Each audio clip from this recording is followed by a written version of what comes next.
Ladies and gentlemen, good Friday morning. It is time for GoJo and Golic, and it is time for me, Emerson Latzia, to tease, set GoJo and Golic. What is coming up this morning on the show? Oh, man, we are going to talk the Olympics for sure, but letters from camp, don't mind if I do. Recapping opening week of NFL training camps, showdown with Serbia. That's part of the Olympics I was just talking about, as USA will collide with Serbia. First game Sunday. And Alec Pierce of the Colts on the show. He will join us in hour 2. His nickname is Freak, and we're about to get freaky right now.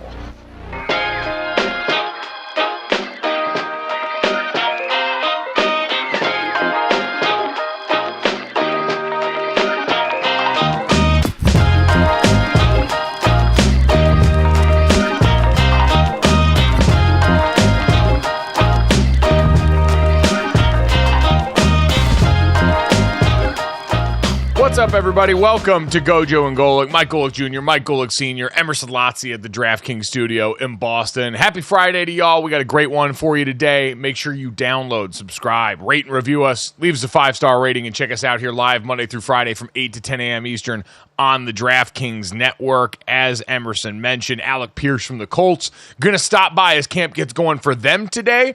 One of those teams that a lot of people talking about is a little bit of an AFC dark horse, so we'll see if they can live up to that building in the division with Emerson Latzia's beloved Jacksonville Jaguars. Jason Fitz also going to join us, friend of the program, host over at Yahoo Sports, diehard Raiders fan, as we take a look back at the AFC picture overall today. We did our AFC division previews this week. Next week, we're going to move to the NFC, so Jason's going to help us recap all that. And then Aaron Schatz, from FTN, formerly Football Outsiders, going to stop by their almanac, the Holy Bible of NFL preseason information. Going to stop by and help us look at the entire NFL picture and some of those dark horse teams, someone that maybe we've all missed that now they've run the numbers on and can find our way through. And I want to get into all that. I definitely want to get into this crazy Jerry Jones sound from yesterday, because we've been talking about the Dallas Cowboys for what feels like the entire summer, and it feels like this is the first time we've heard from Jerry, and boy, he did not disappoint if your expectation was utter gibberish in the face of an organization whose star players all want more money. But I've got to do that while contending with the fact that my dad is just fully not present here today right now. He's getting ready to get on a plane to go to Pebble Beach and play golf this weekend with a bunch of wealthy Notre Dame alumni as a part of a tournament down there. And I can already tell you're distracted, Dad. It's noticeable and jumps off the page right now. Is it going to be foot in the parking lot the entire day from you? No. I have to take a different attitude with my golf. It's a Parsegian event at Pebble Beach, a charity event, a great foundation, great charity. Hopefully raise a lot of money. That's the key there. But yeah, I mean, I have to golf Pebble Beach. I even golf Pebble Beach, just coming off the American Century Championships in Lake Tahoe where I stunk. I laid an absolute egg. I'm just, you know what? I just need to stop caring. You know, I can practice, but I just need to stop caring because I'm in my own head. Yep. And that's not normal for me. I normally let stuff kind of roll off my back. So I've been a little surprised at myself, but I wanted to do really well in the Lake Tahoe event because there's, a lot of celebs there, and I wanted to do better than I did last year, and it's a pretty public event. So I think I put too much pressure on myself. I got in my own head, and I need to go back to not caring as much. That's where I needed. Like, I don't care about this show today. I don't care. Yeah, no, that's I don't care. So I think that's going to help me. I'm going to start out by not caring about the show and then go to Pebble Beach and not care how I golf. Welcome to my world. Yeah, this is the most surprising turn and a testament, Emerson, to how difficult and mentally constricting the game of golf is. Because my dad, he's self-professed, a mile wide and an inch deep. My dad never overthinks anything. He's like the only one in our family who doesn't spend time lying awake at night thinking about the future. He's able to just go through life sort of blissfully unaware with most things, and the things that he does care about, he focuses on in the moment and then walks away. So, Dad, the fact that golf has gotten its tentacles into you like this and completely wrecked your brain is, again, just a reminder when we're watching all those guys go and absolutely get torched at Royal Troon by the weather and the circumstances, that this game, while no one is in the crowd yelling and screaming at you the way it was going on when you were in the NFL, might be even more mentally taxing. Yeah, I was a little disappointed yesterday. We had Xander Schauffele on, two-time major winner this year. Didn't really give me any advice. It didn't help me at all. I thought, he would somehow try and help me. I mean, you asked him to fix your swing without being able to see your swing. He's a pro. You got to add something, right? I mean, I know he's never seen my swing. He doesn't know my mental state, but he's a pro. Come up with something. Fake it. You know what? Fake it. Make it sound good. Say it with conviction so I believe it, because that's how I've gone through life. BS with conviction. Say it like I believe it. Listen, that's probably the number one question he gets, like when fans bump into him. Hey, Xander, this is going on with my game. Can you help me fix it? He probably hated that question, but he's such a nice guy. He just kind of rolled with the punches. It's like being a doctor. Like my brother-in-law is in school to be a doctor right now, which means any of us that have a even remotely medical question just go to him like, Ben, I got this thing. I don't know what's going on with that. And I'm sure it's going to be the reason he eventually just leaves our family in the middle of the night. But that's what comes at the table with that, much the same way that apparently being one of the best golfers on the planet means you've got to field questions from amateurs like my dad. The difference, though, Emerson, I'll say, is a fan will just yell that out as the only thing. We gave him a platform of almost 20 minutes to talk about himself and all his endeavors and all his things. So all I asked for was 45 seconds of me time, okay? After giving him the entire segment. So that a normal fan doesn't get to do that. They just blurt out their question and want it fixed. We gave him his own platform to talk about himself. So I just wanted a little bit back. I can't believe you're attacking him right now. You're attacking. You know what I'm going to ask for?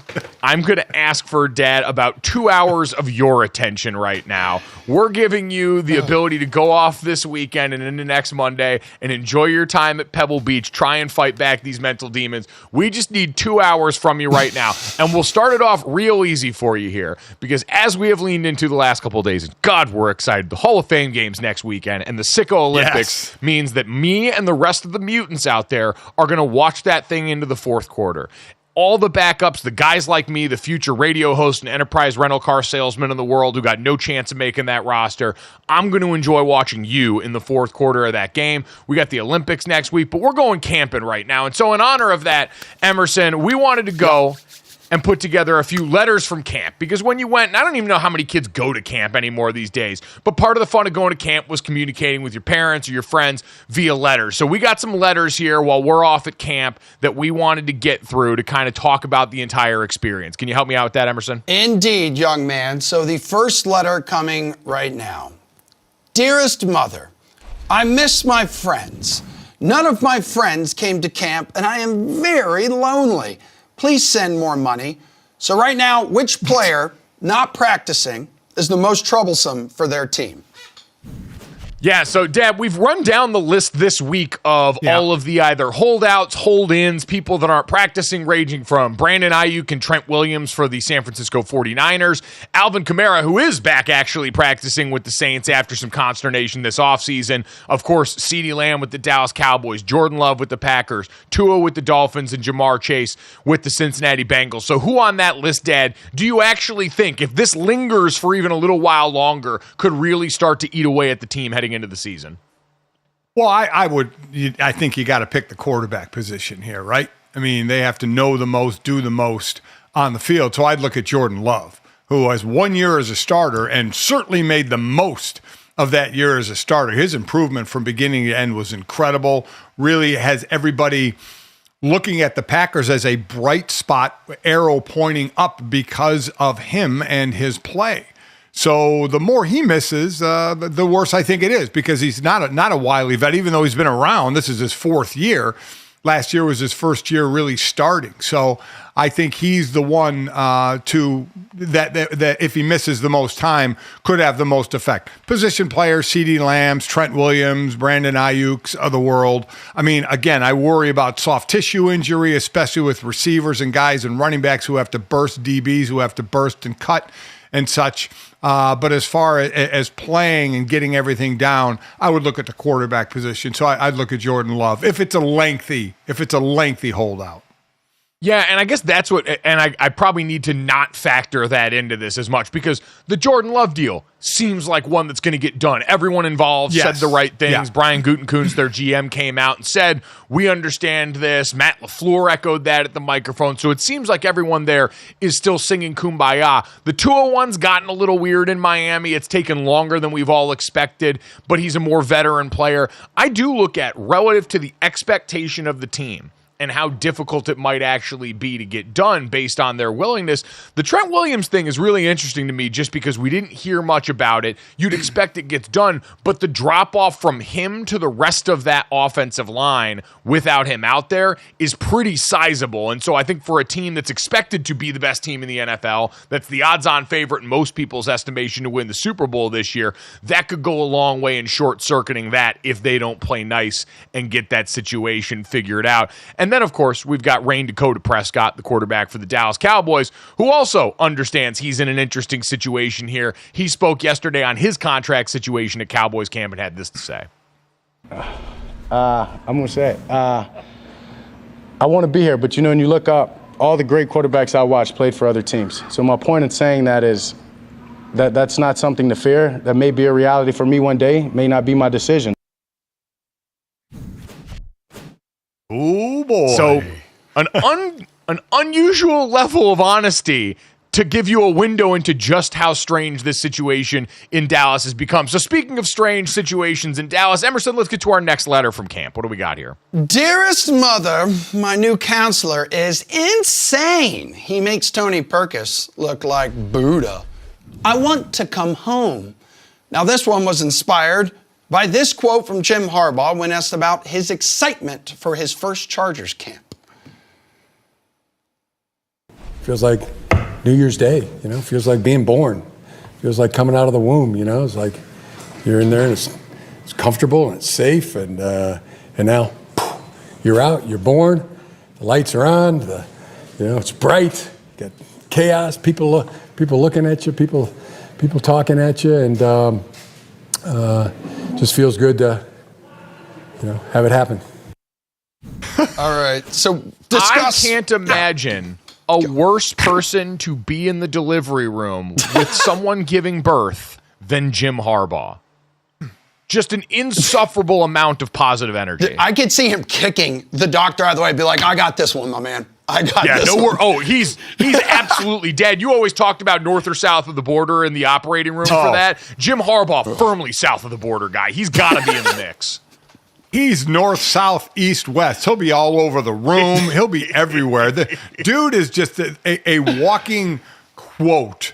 I mean, the excitement for what he's going to say every day and how he's going to say it is palpable. It'll give us a smile. Kind of like Dan Campbell when Dan first became a head coach and he gave the bite in the kneecaps. You kind of were amused by it. That's how we're going to be amused and perplexed by Harbaugh, because some of the things we'll laugh and some things will just be like, huh? What the hell did he say? But which coast I'm most excited for? I would say Matt Eberflus. In Chicago, there was talk, would he even be here? Would he even be here this year? And obviously he is back with the GM Ryan Poles, and what they've built around the number one pick in Caleb Williams to go along with a defense that was just so much money at the end of last year really has to be some excitement going on in Chicago. Great new haircut, too. He finally realized he has money and seems to have poured that into his facial appearance, so you love when people figure that out here. Speaking of mass confusion, though, I do want to get to this sound from one of the camp counselors, and Jerry Jones yesterday, the other side of that Dak Prescott soundbite, talking about the totality of the Cowboys contract situations this offseason. See if any of you can make sense of this, because I'm still trying. In my life, played option quarterback so many times and wait until the last leaf on the tree. And if you want to picture an pure option quarterback going out to the sideline, I have run that ball and kept it and not hand it off to the back, not pitch it back, not throw it. And I have run that thing all the way out to the sideline before I made the decision. We're buying time. We're option quarterback, and then we're going on out toward the sideline, and we haven't handed it off. We haven't pitched it. We're trying to make our mind up what to do. Does that sound like Mahomes to you? A little bit? Okay. It do. No, it doesn't. No, it doesn't. Buddy. No, it doesn't. No, it doesn't. Someone's got to come get him. I don't even know what to say. I mean, I don't even know what to say waiting this long on making these. The leaf falling, we still got that going. Now he throws really in the option the quarterback when to pitch it. I mean, I just, those around him have to be just like, Jer, what's going on, man? What are we doing here? I know that you're all used to it by now, but Cowboys fans, I cannot help. I know there's not a lot of people that feel sorry for you guys or feel any sort of empathy, but I'm a Notre Dame fan, so I kind of get where you guys are coming from, and I do really feel for you in this instance, because seeing that press conference yesterday in the midst of everything you've got up in the air right now as a team could not have inspired a lot of confidence. So let's try and do that in a different route, Emerson. Let's get to our next letter here and look at some of the youth. Dearest mother, it's hard being the new guy. Everyone is picking on me, even though I'm the best. So which rookie has your attention after the first week of camp? Please discuss. I mean, Dad, listen, did you see the Caleb Williams highlight from yesterday that the Bears posted? Rolling left, throwing the little sidearm flick to Keenan Allen. It's your new quarterback. It's one of your new receivers. It was incredible. I don't know how. That is what training camp is all about to me. Getting unreasonably excited about clips like that where guys are still not in full pads. Oh, look at that. Yeah. Woo! Yeah, I mean, it is when they're in shorts, not in pads, rolling left, throwing deep or throwing sidearm, how you're inspired. Marvin Harrison Jr. is just playing like everybody thinks he's going to play, that he's going to be the next great one out there. So, I mean, you have you have the names out there, right, of the high draft pick and the guys you're expecting to be stars. Dude, the Marvin Harrison Jr. sound, all the quotes, because I haven't seen a highlight of a Marvin Harrison Jr. yet make it to the timeline like this, because we're in the best part of training camp season right now. Everyone's so jonesing for the stuff that even the slightest thing that we see, I heard people on podcasts breaking down routes on air the other day. We're just looking for anything at this point. And so the Caleb Williams stuff, that doesn't surprise me what we've gotten there. You had Xavier Worthy, the new rookie wide receiver out of Texas for the Kansas City Chiefs, where Mahomes has that half rollout all the way to the side, throws back across his body deep to him. Oh yeah, we got that shot right here. It's insane. This is the Zach Wilson pro day throw in real life. First off, Mahomes, dear God, who gave you the right? But second off, you got a guy that can actually peel the top off the defense there. That is super exciting. The Marvin Harrison Jr. quotes, every player on the Cardinals that I hear talk about this guy seems like they're talking about the Beatles rolling into camp. Like he seems to, at every turn between what he puts on display physically and the way he approaches his craft, he plays and goes at it like the son of a Hall of Famer and seems to have even more ability than anybody could have imagined.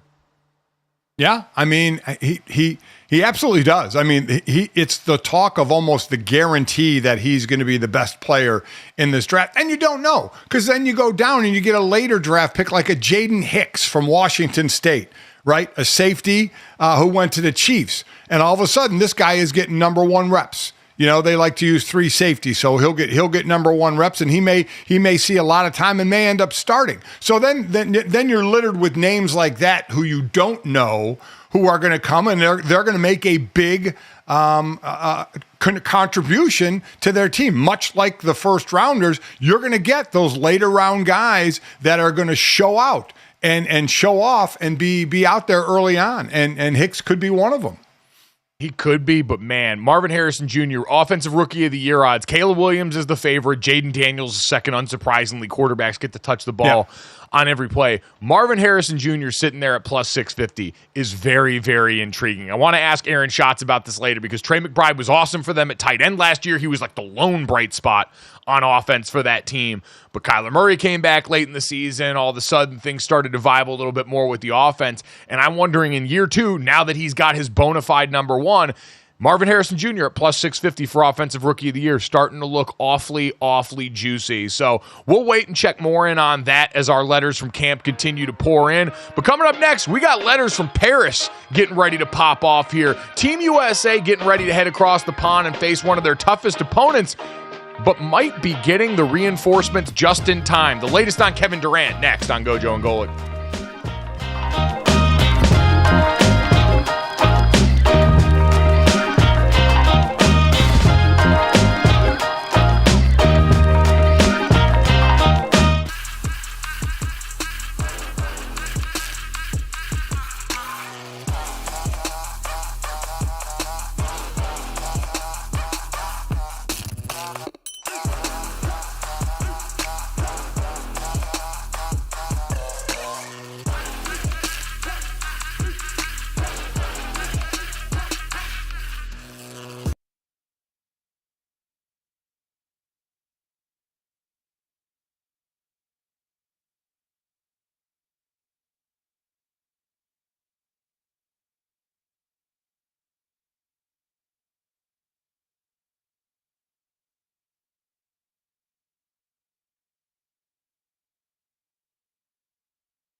Ladies and gentlemen, Kevin Durant reportedly on track to play for Team USA against Serbia on Sunday in their Olympics opener in Paris. Durant has not played for Team USA yet due to a right calf strain, and he's been looking happy throughout the process. Okay, also getting posterized, but first things first. So USA Serbia, guess what? Our cash it or trash it segment, gentlemen. So cash it or trash it is presented by DraftKings. Stay tuned because you will hear more about DraftKings and all it has to offer throughout this show. DraftKings, the crown is yours. Gambling problem? Call 1-800-GAMBLER. Age and eligibility restrictions apply. Void where prohibited. See DraftKings.com for details. GoJo, cashing or trashing? Team USA covering the 12.5-point spread versus Serbia. Go. Yeah, this is a tough one, Dad. Obviously, Team USA sort of limped in through the end of their tune-up matches. We know the South Sudan one stuck in everyone's craw, but they did also play Serbia in the midst of this. They waxed Serbia in the lead up to the Olympics, 105-79 in that game. I do believe between the potential of Kevin Durant coming back and being able to contribute at all, and just in general, the whole tenor of this team coming off the rounds leading up where they understand they've got to play better. Steve Kerr's been in their ear about more intensity. I think Team USA shows up motivated after some of the doubters and the haters showed up to really put it on them. So I'll cash Team USA. This is probably just strong U.S. vibes. Serbia's got Jokic. They've got good players. I understand and respect that, but I just believe this is going to be more about us actually starting to take this seriously now that it's real play. Every game is going to be about us. I mean, I know that the basketball is better around the world. There are NBA players on so many of the different countries, but we have all NBA players. We should, it's even in our notes that, it's fact that USA could lose a game in pool play and still make it on to single elimination. They shouldn't lose a game. They shouldn't lose a game in this. They're the best team in the world. And I do believe they'll be able to flip the switch. These are a lot of guys that have been around for a while. They were kind of cruising, as Steve Kerr said, getting beat out to lose balls. The intensity level wasn't there. This is a team that can, I think, flip the switch. They have a bunch of pros. They're going to flip the switch. They're going to win this game. I'm cashing it. I'm cashing the 12.5 they beat them by. I just think they'll turn it on at the right time. I would be absolutely stunned if they didn't. It'll be interesting to see if and how much they do use Kevin Durant. He went through and I think scrimmaged in practice the other day. They said he looked pretty good. So him finally being out there would go such a long way overall. Like I don't even mean for this game, but if he goes out there and is able to get a couple of decent minutes, get a good run out there for, again, probably the best international basketball player on Team USA's roster and one of the best in the history of the program. Yeah. I think that would be huge in terms of that cushion that people want going into this in an Olympics where we expect to dominate, even if that might not be the reality anymore. So saith Joel Embiid. So we did see, by the way, did we show the picture of Kevin Durant getting posterized by Anthony Edwards the other day? Dear God. Yeah. Here it comes. My man. Look at this. Anthony Edwards does that and can do that to a few people, though. The dude's an unbelievable athlete. He takes one over the top of Durant. And I know it's Kevin Durant. Oh, my God, it's 7. But did you see the response from Kevin Durant? That was funny. No. That was good. I tried. So, Dad, this is a little bit of deep internet lore here, and this is why Kevin Durant, I understand people give him a lot of grief for the burner stuff, really one of our greatest modern online athletes of all time, because he's in the trenches with us. And this was back in the day. CJ McCollum was getting raked over the coals because of a take he had about guys ring chasing. And there was a response from a woman named Jennifer Williams to CJ McCollum's protest that said, win a playoff game and then talk. To which CJ famously responded, I'm trying, Jennifer.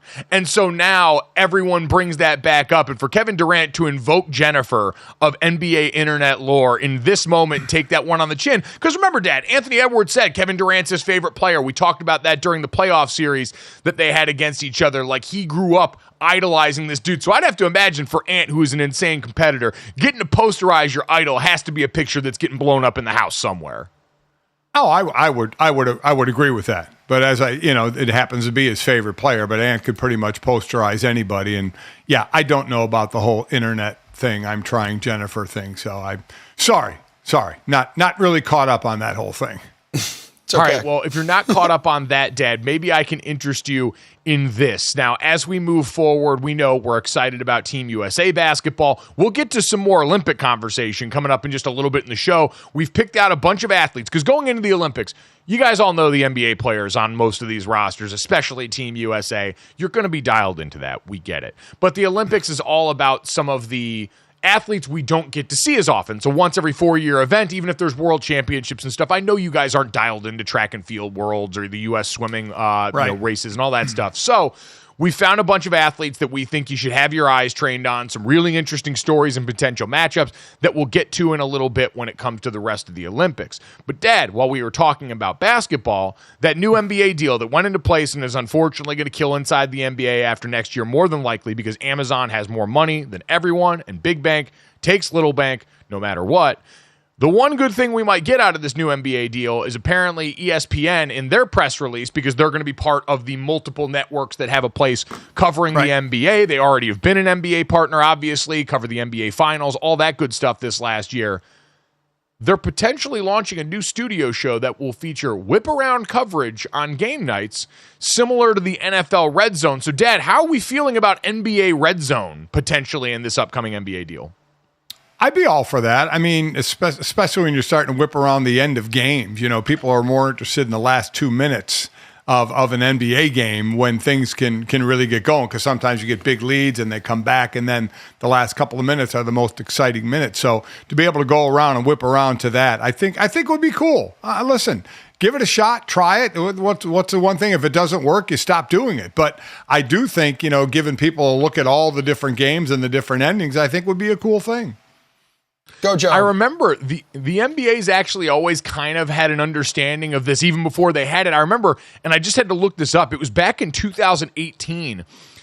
The NBA and Turner came together and actually allowed fans to pay for the final quarter of out-of-market games on League Pass just to watch it there. So everyone understands. We're all about end of game. So, Emerson, this seems like a huge win. This seems like something you could do, honestly. Yeah, absolutely. Like, Red Zone is one of the most game-changing sports broadcasts of all time. Now you see every other sports league has tried to recreate it, tried to emulate it, and sports bettors are going to absolutely love this thing.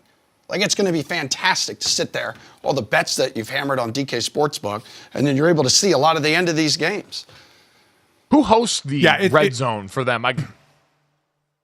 Who's hosting the Red Zone for ESPN? I'm trying to think of the ESPN talent that's left there of who we would have host the NBA Red Zone if we had our choice. Oh, let's see. I mean, Stephen A. obviously would be a part, but he's part of the studio show, right? They're not going to have him do all that. Yeah. Stephen A's part of the studio show, so I doubt they'd have him do that. If you put the big three on there between L. Duncan, Andrea Carter, Chiney Agwumike, that would be a ton of fun. I don't know if you need you're probably not going to throw a three-man weave at this, Dad. It's probably going to have to be a Sports Center anchor, right? Someone that's used to juggling a lot of different things. Put Gary on there. Highlights, laying out. Yeah, put Gary on there. Like a Randy Scott who does mornings. Who does mornings, but Randy Scott could throw in the humor as well. It would be a little more fast-paced than the NFL, because the NFL, you go in between plays, right? You go to another play end, you can go to another game. There's more constant motion going on in basketball, so you'd really be jumping around. But I think a Randy Scott could add the humor as well as tell you what's going on in changing spaces. I think we officially throw our weight behind endorsing the candidates of the combo of Randy Scott and Gary Streisky together. They've been a lethal Sports Center duo for a while. I see no reason why it couldn't lead to this. So that's our vote. At GoJo and Golic on Twitter. Who at ESPN should head up the NBA Red Zone if that gets going in this next NBA rights deal? Coming up next, though, we've been previewing the AFC all week in the NFL. And so our buddy Jason Fitz from Yahoo Sports is going to stop by and help us take a look back and figure out dark horses, favorites, and more about this side of the NFL next on GoJo and Golic.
back to GoJo and Golic, where we have been previewing the AFC all week long. So now we're going to tie a bow on it, the cherry on top, if you will, by just looking at the AFC overall. Who is favored to win said conference? Well, that would be the Chiefs, no surprise there, followed by the Ravens, Das Bengals, the Bills. Don't sleep on the Jags, a little further down the board at plus 2,500. So everybody is in camp right now, preparing, trying to get into the best shape of their life, which the fellas are bringing on a guy right now who is down to 13% body fat. It's getting a little steamy in this studio. Gentlemen, why don't you take it away and introduce him?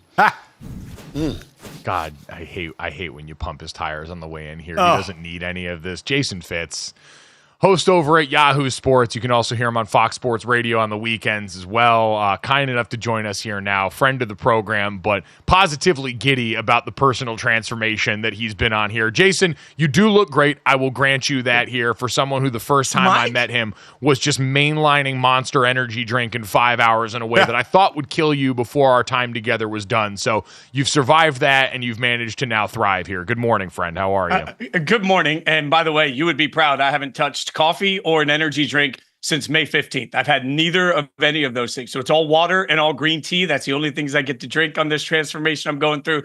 And I don't miss it. I don't miss it at all. But every time I see an energy drink, I just think of those like college football daily. And you're right. I had 2 5-hour energy drinks. And I think I had 3 energy drinks on the desk that I just consumed right before we started the show. So this is au natural, boys.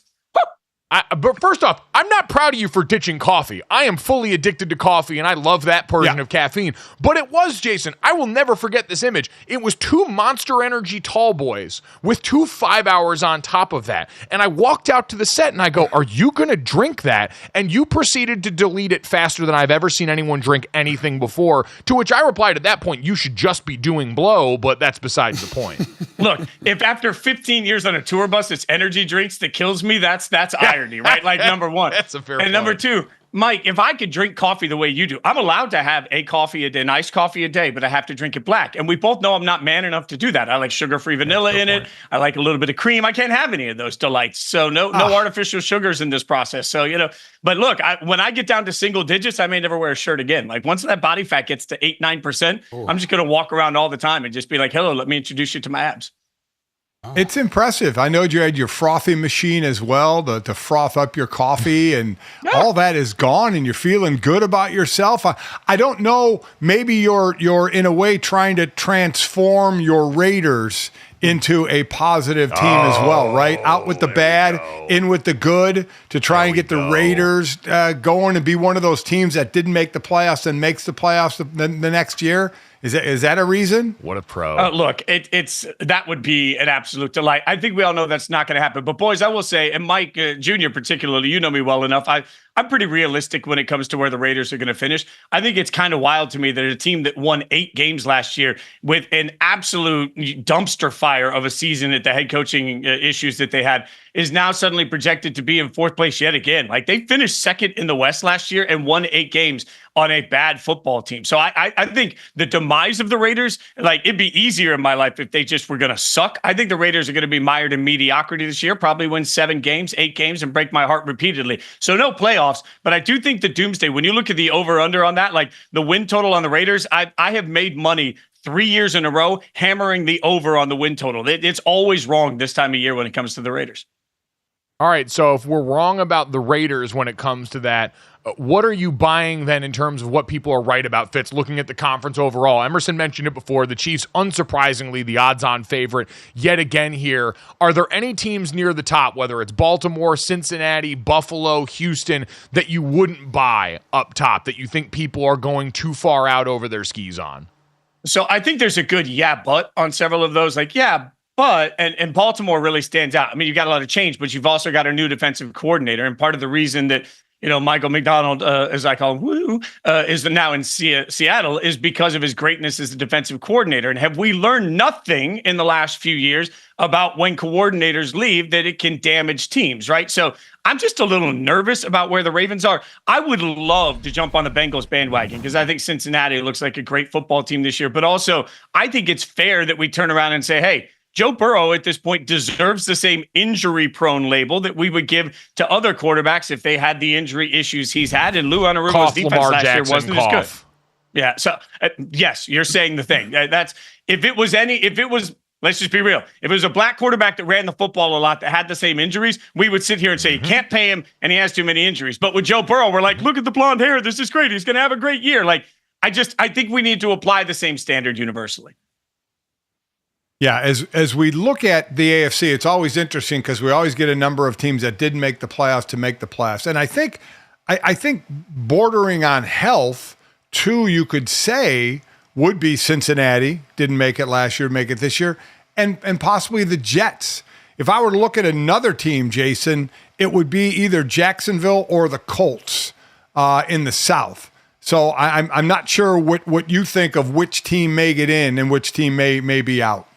I think the Colts are maybe one of the 2 or 3 most interesting teams this year. Because we all remember when Anthony Richardson came out, the knock was that AR needed more time. Like he needed to get game experience. Well, he didn't really get that. He looked good when he did, but he didn't really get that. But Shane Steichen earned a lot of benefit of the doubt for the way that he handled that offense with Gardner Minshew as the quarterback. So I like Indianapolis, but I still think we have to apply that same, who is Anthony Richardson as a quarterback right now? I need to see a full season of it. The problem is we've seen full seasons of Jacksonville, and we just continually scratch our head and say, what the hell is the problem there? So if I had to bank on one of those 2 teams, I would take Indianapolis. But I do think it's fair to look at it and say, hey, Anthony Richardson could have a lull this season. He could be need a little bit of development. It doesn't mean the sky is falling. It just means that last year didn't give them what they needed from him in the sense of just game reps.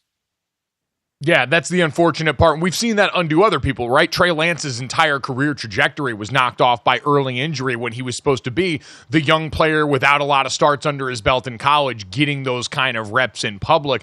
We'll talk to Alec Pierce, the wide receiver for the Colts, coming up in just a little bit on the show, who's part of an interesting room, right? Michael Pittman in that wide receiver room, Josh Downs they drafted last year, A.D. Mitchell that they took in the draft this year. And oh, by the way, a defense on the other side that from week 9 on generated the second highest pressure percentage in the NFL and adds a dynamic pass rusher out of college in Leatu Latu from UCLA. So there's a lot to like about that team there. Jason, if there's one player in the AFC that you're most excited about checking out this season, whether it's someone that changed teams like a Derrick Henry, whether it is Joe Burrow coming back, whether it's Will Levis in his second year with the Titans there, is there one guy in particular that you're looking forward to? So this is not the salacious answer we want so often, but I think, honestly, I worked a lot with Damian Harris for Yahoo around the NFL draft. And Damian made it very clear that the Bills as an organization believe that no matter who you surround Josh Allen with, be it Diggs or anybody else, that he will account for roughly 40 touchdowns a year. So they didn't see that there was any big value added to going out and reaching at the wide receiver position. They believe he'll get that 40 any way you want it. I am genuinely curious to see what Josh Allen looks like when he doesn't have Diggs to rely on and when everything, that just tells me the Bills are going to put all the pressure on him. So I know that Josh Allen isn't a sexy answer to this, but Josh Allen is getting more and more and more of the lift that he's going to have to be able to accomplish. And quietly, sneakily, I think there's a little bit of a dark cloud over the Bills this year. Can they break through? I think Buffalo's been a really good football team for years, and we overvalue the playoff failures when we talk about teams and their upcoming season failures. I believe that, but I still think that there is some pressure on Josh Allen to be Superman this year, and that to me is interesting. Yeah. Gabe Davis, a third leading receiver, gone as well. The top guy back is Dalton Kincaid, who was a rookie tight end last year. So it is going to be interesting what's on Allen's shoulders. What's on your shoulders today as far as a workout quickly? What do you got? Today's chest day, so, I got to do a lot of supersets. I got to finish my egg whites here, and then eat my porridge, and then I'm going to head off to the gym, and I'm going to get my supersets in. I take the little bench with me to every little spot, and then get my, get my press in. Whew! I'm telling you, boys. Oh, next time we do this, no shirt happening. Yep. You're knocking microphones around everywhere right now. You've lost weight, but you've somehow become too unwieldy with your muscles. Get out of here and go drink your protein shakes and get to the gym. Wow. Thanks, boys. Wow.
Welcome back to GoJo and Golic. Mike Golic Jr., Mike Golic Sr., Emerson Latzia. Our thank you to Jason Fitz for stopping by for a little bit to talk some NFL with us. Aaron Schatz from FTN, the FTN Football Almanac preseason guide extraordinaire, going to be stopping by to help us out in about 10 minutes. Take a look at the entire NFL picture going into the season right now. We're midway through our division previews, but we're going to get a little jolt of electricity from Aaron Schatz, analytics guru. For anyone familiar with DVOA, you've heard me reference it on the show. This is the man who invented all of that, brought it to light. He's an incredible football mind, and we're pumped to talk to him. But, Dad, we've spent so much time focusing on NFL training camps and some of the spicy quotes coming out of there. We've kind of missed a little bit of spice coming out of the college coaching ranks right now. Everyone's a little feisty heading into the season here, coming off media days for these conferences. Got Mac Brown yesterday, asked about some of his haters here. He said, every coach recruiting against us said, I'm going to quit, and 6 of them have been fired that said that already. So they ought to be worried about themselves as the 73-year-old Mac Brown gets set to start this season here. This has all of the tenor, Dad, of the people, like the old ladies that drink a Dr. Pepper every day and live to 100 and talk about their doctors who are dead who told them to stop. Yeah, that makes a lot of sense. Just keep moving along. Got nothing to see here. I'll just keep on going until I'm in my 80s. But it's getting interesting now with the lawsuit and what's coming of the lawsuit and the new rules that are going to potentially be out there now. There's certainly going to be there, and I want to get to that from Dabo Swinney here as some things are going to change in the world of college football. But speaking of spicy, I'd be remiss if I didn't get this in. I saw Dan Lanning was on with the guys over at the Pat McAfee show the other day, and we know name, image, and likeness in college recruiting has been a part of the process for a while now, and Oregon, certainly a place flush with cash from Phil Knight and the Nike deal that we've well known about there, has been the team that a lot of people have pointed to and said, well, yeah, of course they're doing well right now. Look at the war chest they've got in this, which for anyone that's trying to figure out why so many college coaches bristle at this notion here, college coaching is not just the actual coaching. As we know, so much of this is boiled down to recruiting, and recruiting is a big ego thing, and it's a big point of pride for a lot of these guys. It's hours of their lives spent on the road, either in the living rooms of these prospects, texting these guys, whatever they're legally allowed to do, pushing the line on that and then some to secure these young men to come play football for them. It's a huge point of pride and ego, and it's also something and a reason why they're paid so handsomely. So every time it's insinuated that, oh, you're just paying these guys to get them over here, that's like a cardinal sin. That's a slight to their ultimate point of pride on the interior here. So Dan Lanning got it a little bit from his old boss in Kirby Smart in Georgia and had this to say in response to that with McAfee yesterday. We don't have that yet. I think it's impressive that guys like Kirby have been signing the number 1 class in the nation without any NIL money this entire time. So impressive. No, obviously, Coach Smart took a little shot at us. I don't think it's a serious. If you want to be a top 10 team in college football, you better have great support. We have that, but it's not. It's 1 + 1 + 1, right? It's also the 34 or 300 teams that we went to this spring to visit. It's the 23 satellite camps. It's when they come to your campus. It's our staff. It's our alignment with our entire university that makes recruiting work. See, Dad, I love how that leaks into the conversation. You've been around coaches a lot longer than I have, but this grind set mentality where they've got to constantly be showing their peers how hard they're working on all fronts, and especially recruiting in college, I think is always just such a funny subtext to this entire new world of name, image, and likeness, where it's become much more transactional and much more NFL-like in the way that they operate. Yeah, it is hard, I think, for coaches to accept that money is going to bring a player in now, other than them going to visit 300 colleges and having their satellite camps, which is part of it. Don't get me wrong, because all the recruits that you sign, it's not all about NIL money, but for some of the better players, it is. So you can go visit their school. You can have them in for a day at a satellite camp. You can, awe over what they do, but it comes down to what you're going to pay them. That's part of it now. Instead of they're battling over, oh, you're buying your recruited class now. Oh, it's amazing that you've been able to have number 1 class without buying it. Everybody does it now. This is where we are.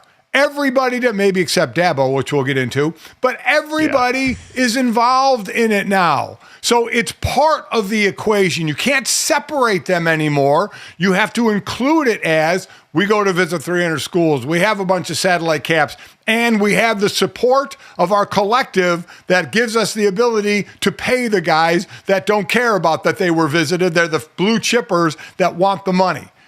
So it's part and parcel. That really is what's at the heart of it, though, and that's why people take this as a slight, is the war chest in the NIL is viewed as you're not actually that good at recruiting. You're not actually that good at doing that. You don't work it like we do. You needed that to come in and bail you out. And that's seen as a slight rather than what the rest of us on the outside, and I'm sure opposing fan bases deep down in places they don't talk about at parties, are very jealous of is, oh yeah, you've got the ability to go out and do that. That's another feather in your cap, not a slight against the way that you work. Dabo Swinney, Dad, as you mentioned, though, is always on the other side of the coin here. Clemson, really outside of the service academies, the only other school that has refused to, and the service academies, that's like an actual thing that they can't do in taking transfers. Right. But for Dabo Swinney and Clemson, that has been a point where he's drawn the line in the sand about the way that they're going to go about their business there. He's had plenty of quotes on that recently, but he had a quote about something else yesterday he was frustrated with. As a part of the new settlement of the House versus the NCAA case, there's going to be no limit on scholarships in college sports anymore, especially in college football. Now, administrators can cap this, and I think it sounds like football is going to try and cap this between 105 and 110 scholarship players on the roster, but teams used to carry like 120 with the number of walk-ons that you would have on the team to fill out your roster to help you get through these long practices, and so that might go by the wayside, and Dabo Swinney was not thrilled about this when he got to the podium the other day. It's not like they said, hey, no walk-ons. That's just what happened when it was settled, that you can't limit scholarships anymore. And again, we could have we could keep our 120, which all coaches want, but everybody have to be on scholarship. Well, obviously that's a problem. I do think you'll see that transfer number go way up because, you only travel about 80. So that'd be a lot of football players not getting to play. So, again, the walk-on program is what disappoints me the most is, kids that just want to be a part of it, that want to come help you prepare and practice. It saddens me that that's probably going to go away. And listen, Dabo Swinney himself, a former walk-on at Alabama, and has talked at length about how much that changed his life, going from a walk-on to earning a scholarship to now being one of the preeminent coaches of this era of football. But, Dad, again, deep down in places they won't talk about at parties, I have a feeling for most coaches, the ability to go out here and continue to supplement your roster with quality depth that you can now put on scholarship. Like, that's an extra 80, close to an extra 20-some-odd guys you're going to be able to fully fund their college football, their college experience. That's not an insignificant thing. I loved the guys that were walk-ons on our team, and I understand how valuable that is and what a great part of the experience that was, but there's also a positive on the other side of this for the guys that would now have their college experience paid for by schools that have always cried poor throughout this process that now have no means to do so. Yeah, for those that don't know, the limit was 85. It was 85 scholarship players, and now, as Mike said, you could go to 105, 110, whatever. There's no limit, but there's going to be a limit to schools. They just can't have an unlimited amount of scholarship players. So, it is kind of sad the walk-on portion can go away because those videos get you every single time where the walk-on earns a scholarship, right? And they do something on the field, on the practice field, in the meeting room where a walk-on gets a scholarship and becomes a scholarship player. That was cool. And, if that goes by the wayside, this is part of business in college sports now, in college football. It's just part of business with what's going on with the lawsuit and the fallout from the lawsuit. So they will. And maybe portal will go up because you'll have 20 more scholarship athletes. So players are going to move around a little more. That's going to be the interesting part because we've always talked about the competitive nature at the top of college football and expanding the playoff. What would actually help? Many people have always pointed out, myself included, reducing scholarship limits is really what would redistribute talent throughout college football. And now, does this continue to draw more of the better talent out of the group of five, out of FCS, and how does that affect roster construction?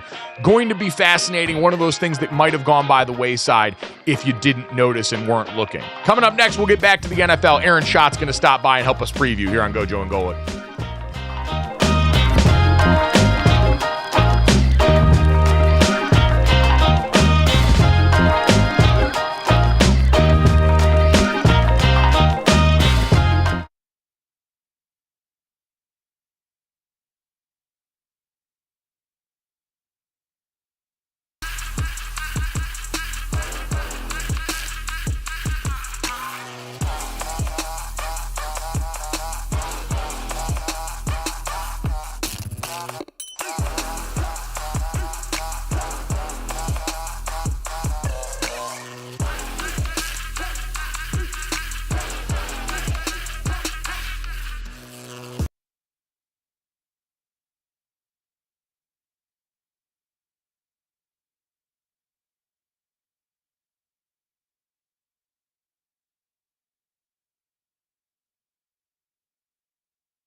All right, welcome back. Hour number 2 of GoJo and Golic here. Mike Golic Jr., Mike Golic Sr., and Emerson Latzia. Still plenty of good stuff coming up here. Alec Pierce, wide receiver for the Indianapolis Colts, going to join us in a little bit and preview their training camp, take a look under the hood there and that now Anthony Richardson-led offense again heading into the season where we hope that he stays healthy. But to broaden the scope a little bit and look out at the rest of the NFL here, pumped to get on a guy who has been a great friend of the program going back to our time at ESPN as well. Aaron Schatz, the Chief Analytics Officer over at FTN. The FTN Football Almanac is out now. You guys can go and get that.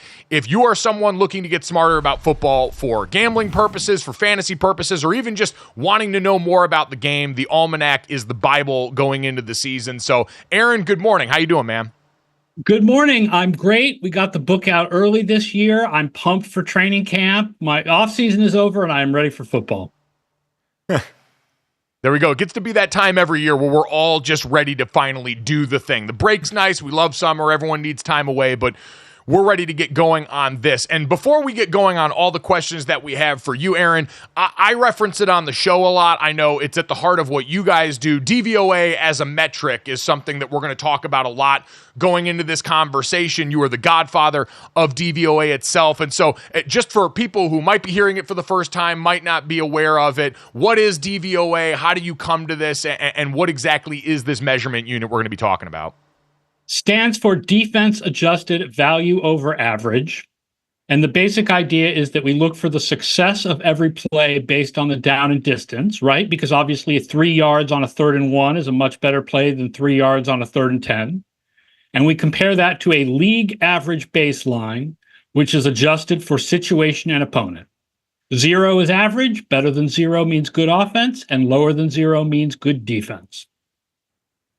All right, there we go. That's the primer that you guys all need. Now, I don't know if we need DVOA, Aaron, to necessarily tell us that the Chiefs and the 49ers are supposed to be really good again. I think we can kind of all see that, but you guys have in your season-long projections the 49ers coming out on top right now in terms of just the projection of wins going into this season. So is there anything that worries you going into this year? Obviously, there's been the consternation at wide receiver for them. You've got Trent Williams now sitting out of camp here. What would undo this 49ers team from reaching their full potential the way we've seen them fall short before? I mean, injuries can undo any team, so certainly they could undo this team. They need Trent Williams. There's no question. Their offensive line is their weakness, and Trent Williams is the strength of the weakness. So they need him back. And I would think that they would want Ayuk. They don't really want to trade Ayuk. But San Francisco not only was really super strong last year, it doesn't really look like they've lost much from last year. And they have an easier path to the Super Bowl because 8 of the top 12 teams in our projections are AFC teams, which means even if all of those teams do as well as we expect, one of them has to miss the playoffs, while 3 teams that are lower from the NFC get in. So it's a lot easier for San Francisco than it is for Kansas City or Baltimore or Houston or any AFC team.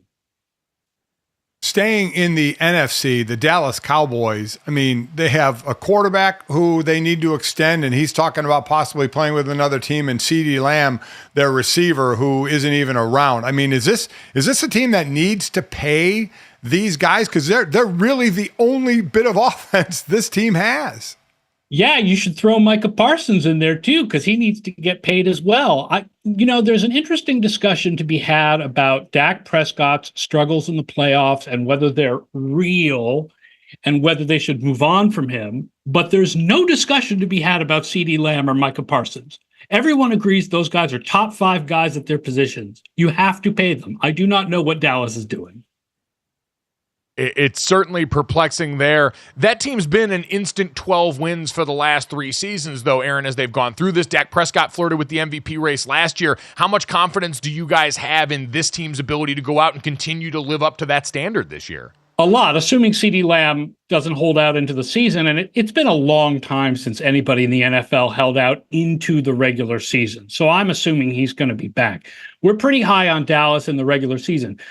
The struggles in the playoffs are struggles in the playoffs, but that doesn't affect the regular season, right? This is a team that's won 12 games for 3 straight years, and they look pretty good this year. We're not that high on the NFC East overall. So, I think Dallas has a good shot this year. Maybe this is the year they make it to a conference championship. Boy, that's gonna be difficult, especially if CeeDee Lamb holds out for a little while and possibly pulls that soft tissue injury. If he does sit for a while, that's always a worry. How about, CeeDee Lamb, obviously one of the best players in the league. How about some under the radar type guys that you see this year?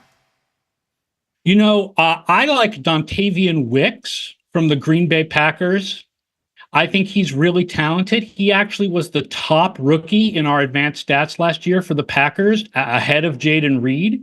There's so many good young receivers and tight ends on the Packers that you might lose one or two of them individually, but I think Wicks is really good. So that Dontavian Wicks and Green Bay Packers core, the youngest skill position group in the NFL last year, and walking in, can they be a team that actually challenges this Detroit Lions squad that so many people after last year now have penciled in as legitimate Super Bowl contenders and have put up much closer to the San Franciscos of the world than maybe the rest of this division? Yes, and I'm high on the Lions, so I don't want this to be taken as not being high on the Lions. But we have Green Bay with the number 3 projected offense in the league. Now, we have their defense as below average and their special teams as below average. But we know that defense and special teams are less consistent and harder to predict than offense, so it's more likely that we're wrong, especially about special teams, because this year kickoffs are like a big black box. No one knows what's going to happen. We'd have no idea which teams are going to be good and bad on kickoffs. So I think Green Bay is absolutely a contender, absolutely, but I think Detroit is as well, and that's a really good division battle between those two teams. How about all the love Chicago's getting for putting a team around a rookie quarterback? It's still a rookie quarterback, though, but are you buying into the hype of the Bears? I'm not buying into the hype of the Bears with the knowledge that I could be wrong. The main problem for Chicago is you cannot predict a rookie quarterback will be good, right? Like the average rookie quarterback, even highly drafted rookie quarterbacks, are bad. Some of them are really bad, like Bryce Young last year, and some of them are good, like CJ Stroud last year. But your prediction has to be that they will be bad. The other thing about Chicago is that their defense was very dependent on takeaways last year, and takeaways regressed to the mean stronger than allowing yards and first downs. So I don't think their defense is going to be as good this year as it was last year. But I could be wrong, right? Like of the rookie quarterbacks, and I would throw Anthony Richardson in there because he's effectively a rookie because he barely played last year. At least one of those guys is going to surprise us and be pretty good. And if it's Caleb Williams, then Chicago should be a pretty good team. So the example you gave on the good side last year, CJ Stroud coming off a prolific rookie season. And I think part of the reason why expectations have run so wild for a team like Chicago, do you think they've got to follow up back to what we saw last year for a Houston team that seemed to microwave so much success overnight in year one with DeMeco Ryans and CJ Stroud at the helm? Yes, because I like the additions that they've made on both offense and defense. The defense was not great last year in terms of things that do tend to regress strongly. Like they weren't a great defense in short yardage, and they weren't a great defense in takeaways. And so they can be better in those things this year. So I'm big on Houston. They do have a tough schedule, but I think they're going to be a major contender in the AFC. How do you think that Stephon Diggs fits into that picture at this point in his NFL lifespan? There's a lot of people that talked about the back half of the last season and the way he really regressed in that offense in Buffalo. So what are the Houston Texans getting out of Stephon Diggs at this point in his career? I don't know the answer because I think I need to be the doctor to know the answer, because the question is what happened in the second half of last year an injury, or is it aging? Because if it's an injury and he gets healthy from that, then they are getting a top receiver. I don't think maybe a number one receiver anymore, but they have that in Nico Collins, right? So Stephon Diggs really would bring them a lot of value. But if it was aging, then he doesn't bring them very much value. He's not necessarily much better than Noah Brown if you looked at the second half of last year. So I don't know what they're getting, but I think it was a good idea to take the chance on that they're getting something pretty good. A clear-cut number one receiver, Justin Jefferson, the highest paid wide receiver in the league now. Do you expect him to take a step back statistic-wise now that Kirk Cousins isn't there? Probably a little bit, but I found historically that number one receivers tend to get their yardage even if the quarterback is not as good. Like it's the 2s and 3s that tend to suffer when the quarterback's not as good, and you get more throwaways and you get more sacks and interceptions. And I don't think Justin Jefferson's numbers are going down that much. I think, he will still do very well this year. Justin Jefferson, one of the teams that could potentially be dealing with a rookie quarterback inserted in the lineup at some point this season. As you mentioned, that's hard to predict. What I want to look at is two of the teams with veteran quarterbacks coming back off of injury. The Cincinnati Bengals with Joe Burrow and the New York Jets with Aaron Rodgers. I don't know if maybe you've heard they've been in the news a little bit over the course of this offseason. Aaron, if I'm asking you to look into, as you mentioned, an incredibly deep AFC and say one of those two teams is going to make the postseason and potentially win a game with all the talent on their roster with that quarterback coming back, which of those two teams are you more comfortable gambling on at this point? I'm more comfortable with Cincinnati because Aaron Rodgers is 40 and coming off an Achilles injury. And the fact is his last season in Green Bay, he was not great. And we don't know what to expect from a 40-year-old man coming off an Achilles injury, even though the Jets have a really, really good, strong, deep defense. But I think Cincinnati is the better overall all-around team, and I would think Cincinnati would be the more likely playoff team of those two. Yeah, I think a lot of people would agree with that. How about players that you think may be on the decline this year, may be down a little bit? Well, I mentioned Rodgers, and I would go with that with Kirk Cousins as well, in that I don't know. I mean, yeah, the skill players are great in Atlanta, but I don't know what to expect from a 36-year-old man coming off an Achilles injury. And I feel like our expectations for Kirk Cousins are a little too high. Now, the difference there is that Rodgers gets to play with one of the best defenses in the league, but against a hard schedule, while Cousins has to play with what we think is one of the worst defenses in the league, but against an easy schedule.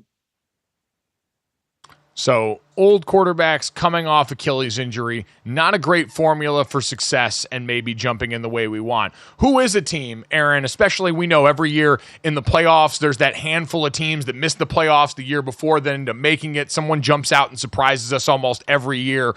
Who are the one or two teams that you guys look at and are higher on than you're seeing most of the public right now?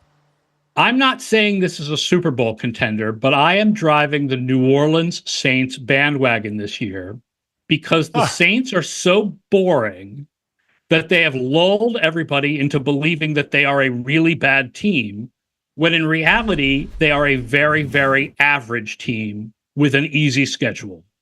They are average on offense. They are average on defense, but the schedule is easy. We think they're the best team in the NFC South because we're not that high on Atlanta. We think they're a little bit ahead of Tampa Bay.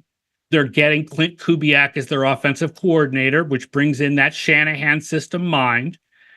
And I think that the Saints will be very average. They're not bad. They're just average, and average is better than the market has them right now. Anybody on that team take a value a leap this year?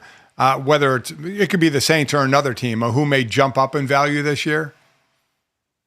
No, because they were kind of average last year, and I think they're basically going to be the same. Chris Olave is Chris Olave, and Shaheed is the number 2 receiver, and I don't think their number 3 receivers will get as much usage, so I don't think any of those guys have really fantasy value, and they're just sort of there, but they're there with an easy schedule, and there's value there in the market.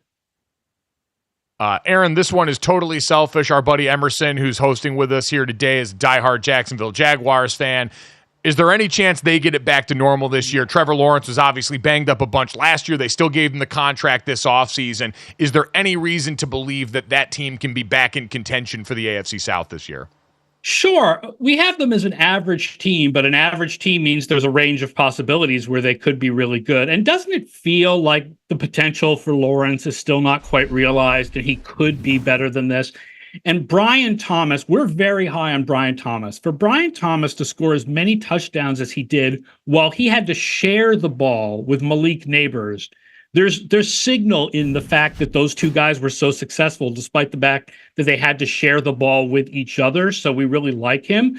I mean, the Jacksonville defense, the secondary is not so great. Obviously, Trevon Walker really came on last year, and no longer the other Josh Allen is a great pass rusher, but their secondary is weak. But I think that could be a good team. It could be a bad team. It's probably an average team. One team in, one team out. Playoffs, not playoffs. Jacksonville, Colts. Who gets in and who's left out? I would think that it's more likely that Jacksonville gets in, but it's more likely that the Colts are really good because the range of possibilities for Anthony Richardson is so wide. He could be bad. He could be injured, but he could be really good. We know the talent is there. So that seems like higher ceiling, lower floor for the Colts. All right, there we go. Wide range of outcomes for a Colts team that's hoping that talented quarterback decides to show up and stay on the field in Shane Steichen's offense. All right, Aaron, let's get you out of here on this. What is the Super Bowl prediction that you guys at the Almanac have forecasted for this weekend? Who are you guys going with? Who do you think gets this done ultimately? You know, Baltimore and San Francisco were so far ahead of the rest of the league last year in the regular season that even with the losses in Baltimore, and I'm worried about the offensive line and the loss of the defensive coordinator. I'm not worried about the defensive players that they've lost as much as the coordinator. I still think Baltimore comes out as the best team in the AFC, slightly ahead of Kansas City. So I'm going with San Francisco over Baltimore as my Super Bowl pick. Wow. All right. Finally getting it done, the San Francisco 49ers in the last year of that Brock Purdy deal right there. Again, on DraftKings Sportsbook, you can check out exact results for the Super Bowl upcoming here. And you see the 49ers to beat the Baltimore Ravens at plus 4,000. So if you believe in Aaron Schatz and the folks with the FTN Almanac, then man, oh man, you can go over there and make yourself a good bit of coin. Everyone, check it out again, the FTN Football Almanac. Aaron, tell everyone where they can get that, by the way, in the meantime. Now, they've still got plenty of time here. I know you guys got it out early this year as well. Absolutely. The PDF online version you can get at ftnfantasy.com/almanac. The physical big book copy is available at Amazon. Just search for FTN Football Almanac 2024 and look for Travis Kelce on the cover of this year's book. There we go. Trying to market to the Swifties. That's a smart move, Aaron. I appreciate that from you. Awesome stuff, Aaron. Thank you, as always, for the time. We really appreciate it. Enjoy the rest of the preseason here, and we'll have you back on when we're getting ready to do some football for real, man. Absolutely. Sounds good, guys.